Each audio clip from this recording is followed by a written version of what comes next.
Hello, my name is Pat Fagan. I'm director of the Marriage and Religion Research Institute in Washington, D.C. And I'm here today to talk about matters sexual, and particularly the number of sexual partners that one has in a lifetime and its effect on many aspects, other aspects of life. Given the sexual revolution and the hookup culture and everything that has happened in the last number of decades, there's been a sea change in many aspects of sexuality, and the number of sexual partners is one of the big ones.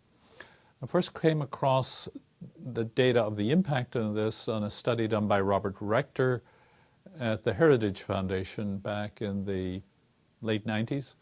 We cooperated on that, but he was the lead author, lead conceptor.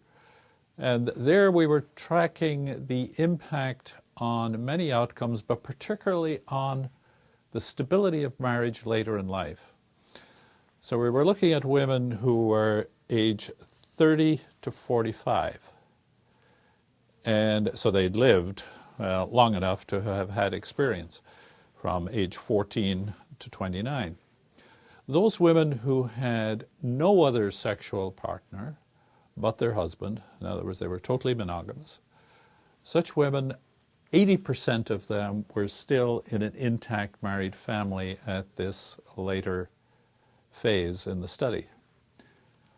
But the women who had one extra partner, in other words, they had two partners in their life, their husband and someone else, for most of those women, which was prior to marriage, their marital stability dropped from 80% for those who are monogamous down to 54% for those who had one partner outside of marriage. And then for women who had two partners outside of marriage, it dropped down to 44%. So you had a very steep drop. And then it sort of plateaued, depending, and dropped again, and dropped again. There was a plateauing and a dropping. But the massive decrease in stability of marriage came from the first and second sexual partners. When you look at many other outcomes, the out-of-wedlock births, well, that's almost common sense. The more sexual partners, the more likely somebody is going to have an out-of-wedlock birth. The more sexual partners, the more abortions take place, very tightly connected to that. The more sexual partners, of course, well known in public health for a long time, the more sexually transmitted diseases. So if you take these data, one thing that it definitely points towards is that man is made to be monogamous. It's a difficult good, but it is a good that is great for him in the relational and in the physical and in the intergenerational.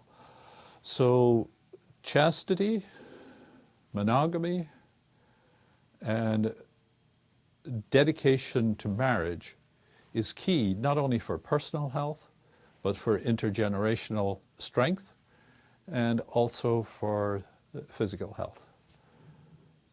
Another one of these little points where the social sciences, well done, illustrate the way God made men.